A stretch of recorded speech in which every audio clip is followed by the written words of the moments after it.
বিরতির পর স্বাগত। বাংলাদেশে হাসিনার সরকারের পতনের পরেই ভারত বিরোধী স্লোগান, অন্যদিকে বিশ্বকবি রবীন্দ্রনাথ ঠাকুরকেও অপমান। এবার রবীন্দ্রনাথ ঠাকুরকে রাজাকারের সঙ্গে তুলনা, বিশ্বকবিকে অপমান করলো বাংলাদেশ।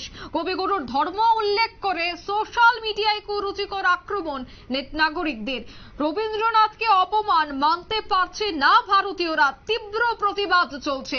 বিস্তারিত জানবো, টেলিফোন লাইনে যুক্ত হয়ে গেছে নিউজ ভ্যানগার্ড প্রতিনিধি শেখ মনিরুল। আমরা এর আগেও দেখেছিলাম যে বিশ্বকবি রবীন্দ্রনাথ ঠাকুরকে অপমান এবং জাতীয় সঙ্গীত বদলের একাধিক বিষয় উঠে এসেছে। আবারও অভিযোগ যে রবীন্দ্রনাথ ঠাকুরকে রাজাকারের সঙ্গে তুলনা। কিভাবে দেখছে ভারতীয়রা? দেখো, রবীন্দ্রনাথ ঠাকুরের লেখা গান, জাতীয় সঙ্গীত তারা গাইবেন কিনা সেটা সম্পূর্ণই বাংলাদেশের যারা নাগরিক তাদের বিষয়। এবং জাতীয় সঙ্গীত, জাতীয় পতাকা এগুলো তারা রাখবে কিনা সেটা তাদের সম্পূর্ণই অভ্যন্তরীণ বিষয়। এই ক্ষেত্রে বাংলাদেশের সংখ্যাগরিষ্ঠ মানুষের অধিকার রয়েছে, কিন্তু তাই বলে এই নয় যে রবীন্দ্রনাথ ঠাকুরের গান তারা নাই গাইতে পারেন, রবীন্দ্রনাথ ঠাকুরের লেখা তারা নাই পড়তে পারেন, সেটা তাদের একটা রুচি। এখন রবীন্দ্রনাথ ঠাকুর, বাংলাদেশিরা রবীন্দ্রনাথ ঠাকুরকে যদি অসম্মান করেন তাহলে রবীন্দ্রনাথ ঠাকুরের সম্মান কমে যাবে, এটাও ঠিক নয়। বাংলাদেশিরা কি বললো তাতে, আর বাংলাদেশিদের সোশ্যাল মিডিয়ায় পোস্টে কি বললো তাতে কোনো মানুষের মহান ব্যক্তিত্ব সেটা বাড়বে চাই, কমবে না। অন্যদিকে বাংলাদেশিদের যে নাগরিকদের একটা বড় অংশ রবীন্দ্রনাথ ঠাকুরকে রাজাকার বলে যে কুৎসিত ভাষায় তাদের সোশ্যাল মিডিয়াগুলিতে পোস্ট করা হয়েছে, সেটা একটা খারাপ লাগার বিষয় থাকে আমাদের ভারতবর্ষের জনগণের। শুধু ভারতবর্ষ না, রবীন্দ্রনাথ ঠাকুর বিশ্ব কবি তাকে বলা হয়। রবীন্দ্রনাথ ঠাকুরের কবিতা সারা পৃথিবীর বিভিন্ন প্রান্তে, তার কবিতা, তার গান, তার নাটক নিয়ে কালচার হয়। সেই ক্ষেত্রে একমাত্র বাংলাদেশি হয়তো ব্যতিক্রম, যে বাংলাদেশের মানুষ রবীন্দ্রনাথ ঠাকুরকে যে ভাষাতে অসম্মান করছেন, সেই ভাষাটাতে রাজাকার বলে যেভাবে অসম্মান করেছেন সেটা হয়তো কখনোই কাম্য ছিল না। তবে বাংলাদেশিদের কাছে এটাই প্রত্যাশিত। বাংলাদেশে তো আর কোনো মানে গান্ধী বা নেতাজি সুভাষচন্দ্রের মতো মতাদর্শের মানুষরা জায়গা পাবে না, এটাই তাদের কাছে স্বাভাবিক। তাদের কাছে হিংসতা, তাদের কাছে হচ্ছে ধর্ম, তাদের কাছে হচ্ছে তোমার হচ্ছে সবকিছু মিশে হচ্ছে সাম্প্রদায়িক রাজনীতির বিষ, এগুলোই বাংলাদেশে বেশি থাকবে, এটাই স্বাভাবিক। তাই বলে কাউকে, একটা কথায় আছে, কাউকে সম্মান করো না, ঠিক আছে, কিন্তু কাউকে অসম্মান করার অধিকার কারণ নেই। এইটাও হয়তো এখনকার বাংলাদেশের যারা নাগরিকরা রয়েছেন তারা হয়তো সেইটুকু বুঝতে পারছেন না। আর এই বিশ্ব প্রথম নয়, এর আগেও হেমন্ত মুখোপাধ্যায় একবার বাংলাদেশে গিয়েছিলেন গান গাইতে। হেমন্ত মুখোপাধ্যায়ের মতো শিল্পীকে চরম অপমান করেছিলেন বাংলাদেশের একাংশের জনগণ। তাই শুধুমাত্র ভারতীয় এবং হিন্দু সমাজের মানুষ বলে তাকে চরম হেনস্থার শিকার হতে হয়েছিল বাংলাদেশে গান গাইতে গিয়ে।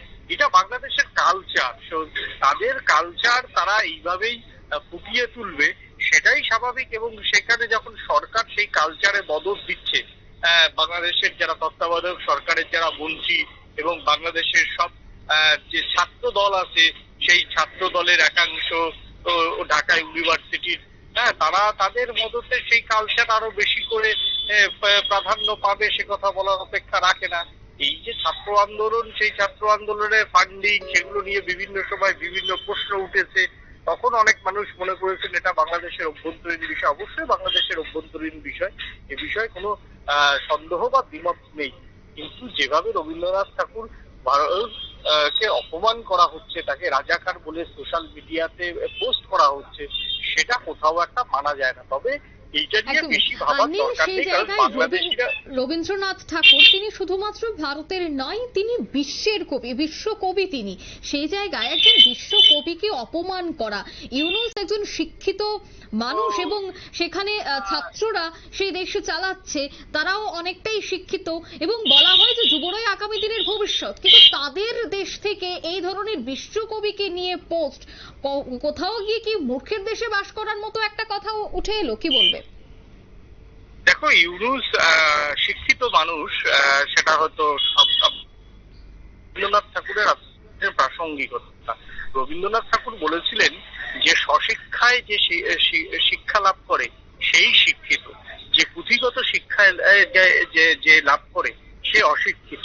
তো সেই ক্ষেত্রে ইউনুসের শিক্ষাগত যোগ্যতার পরিমাণ হয়তো অনেক বেশি, কিন্তু তিনি যেভাবে এখন এই সাম্প্রদায়িক উস্কানি এবং তোমার হচ্ছে রবীন্দ্রনাথ ঠাকুরের যেভাবে অপমান করা হচ্ছে, তারপর তিনি মুখ বুজে সেই চেয়ারে বসে রয়েছেন, তার স্বশিক্ষা নিয়ে কিন্তু ইতিমধ্যেই প্রশ্ন উঠছে। যদি রবীন্দ্রনাথ ঠাকুরের ভাষায় বলা যায় তাকে, তাহলে রবীন্দ্রনাথের একটি ছোট গল্প আছে বাবু, তিনি হচ্ছে রবীন্দ্রনাথের ভাষায় হচ্ছে এই মুহূর্তে বাবু। আর দ্বিতীয়ত হচ্ছে রবীন্দ্রনাথ ঠাকুরকে নিয়ে বাংলাদেশিরা কি বললো, তাতে রবীন্দ্রনাথ ঠাকুরের সম্মান এতটুকু কমবে না, বরঞ্চ রবীন্দ্রনাথ ঠাকুরকে নিয়ে যে তারা আলোচনা করছে, এটাই আমাদের পরম সৌভাগ্য।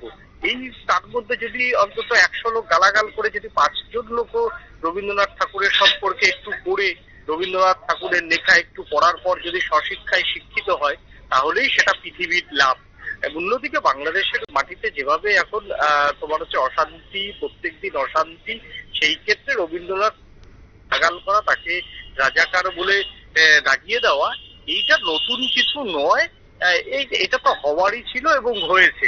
বরঞ্চ বাংলাদেশের যারা ছাত্র সমাজ, যারা নাকি দেশ বদলাবে, যারা নাকি অনেক বড় বড় শব্দ চয়ন করেছিল, অনেক দেশ বদলাবে, অনেক ট্রাফিকের ব্যবস্থা তারা হাতে নিয়ে এসেছিল, তারা বরঞ্চ একটু সোশ্যাল মিডিয়ায় কিভাবে কথা বলতে হয়, সোশ্যাল মিডিয়াতে কিভাবে মানুষকে আক্রমণ করতে হয়, এই ঢাকা বিশ্ববিদ্যালয়ের আন্দোলনকারীরা যদি একটু হয়তো শেখাতেন, তাহলে হয়তো তাদের দেশটাই আগামী দিনে এগোতো।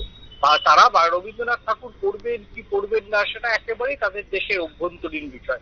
তারা যদি রবীন্দ্রনাথ ঠাকুরের লেখা জাতীয় সঙ্গীত অগ্রাহ্য করে, তার মানে কি রবীন্দ্রনাথ ঠাকুরের গানকেও এই গানটি জীবনের জন্য মুছে যাবে? তা তো নয়। তারা যদি রবীন্দ্রনাথ ঠাকুরের সমস্ত পুঁথি পুড়িয়ে ফেলে, দেখো এই বাংলাদেশির যারা ছাত্রছাত্রী, তারা কখনোই কোনোদিনও তারা পোড়াতে জানে, তারা হরতাল করতে জানে, তারা মারতে জানে, তারা রাস্তা বন্ধ করতে জানে। একমাত্র পৃথিবীর ইতিহাসে এমন ছাত্র বাংলাদেশ ছাড়া মনে হয় আর অন্য কোনো দেশে জন্মায়নি। প্রত্যেক দেশে রাষ্ট্র গঠনে একটা ছাত্রদের ভূমিকা থাকে। একমাত্র দেখলাম বাংলাদেশে সরকার পতনে ছাত্রদের গুরুত্ব থাকে, কিন্তু দেশ গঠনে তাদের কোনো গুরুত্ব নেই। যদি দেশ গঠনে তাদের গুরুত্ব থাকতো এবং তারা যদি সত্যি দেশ সম্পর্কে কিছু বোঝাতো, রাষ্ট্রীয় সঙ্গীত কি হবে, তাদের জাতীয় সঙ্গীত কি হবে, জাতির পতাকা কি হবে, সেটা একান্তই তাদের দেশের ব্যক্তিগত বিষয়। বিশ্বের বহু দেশের জাতীয় সঙ্গীত বদল হয়েছে, পরবর্তীকালে পতাকা বদল হয়েছে, ভারতেও বহু বদল হতে হতে আজকের পতাকার একটা শেপ এসছে। সেই জায়গাতে তারাও পরিবর্তন করতে পারে তাদের আইন কানুন মেনে, কিন্তু একজনকে গালাগাল দিয়ে রাজাকার বলে আক্রমণ করা, এইটা বাংলাদেশিদের থেকে মনে হয় অন্য কেউ ভালো জানে না। আদতে বাংলাদেশিদের একটা কথায় বলে, আমাদের মানে এই পদ্মাপাড়ের গঙ্গাপাড়ের কিছু লোক বলে যে কোট আনকোট, তারা তাদের যেটা অভিযোগ করে যে বাংলাদেশিরা হচ্ছে মির্জাফর।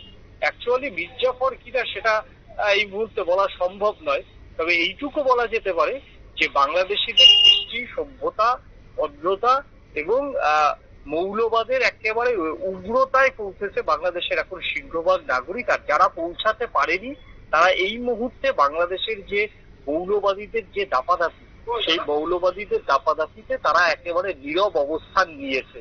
নীরব অবস্থান নিয়ে তাদেরও মন হয়তো আজকে এই যে পোস্টগুলো আমরা আজকে সোশ্যাল মিডিয়া আমাদের চ্যানেলে দেখাচ্ছি, সেই পোস্টগুলো দেখলে হয়তো তাদেরও মন নীরবে কাঁদবে। কিন্তু মুক্তমনাদের কিছু করার নেই, কারণ মুক্তমনারা এই সময় বাংলাদেশে একেবারে অসহায়ের মতো দাঁড়িয়ে পুরোটাই মৌলবাদ এবং একেবারেই ইউনুসের মতো একেবারে বাবুয়ানা লোকের অত্যাচারে তারা সমস্ত কিছু সহ্য করতে বাধ্য হচ্ছে। একদম ধন্যবাদ নীল। অর্থাৎ রবীন্দ্রনাথকে অপমান করা হচ্ছে সোশ্যাল মিডিয়ায়, এই ধরনের অভিযোগ কিন্তু বারবার উঠে আসছে এবং বাংলাদেশের রীতিমতো একাধিক সোশ্যাল মিডিয়ায় পোস্ট, তা দেখে ভারতবর্ষে নয় গোটা বিশ্বের কাছে এবার মুখ পড়ছে বাংলাদেশের। নিয়ে নিচ্ছে ছোট্ট একটি বিজ্ঞাপন বিরতি, সঙ্গে থাকুন।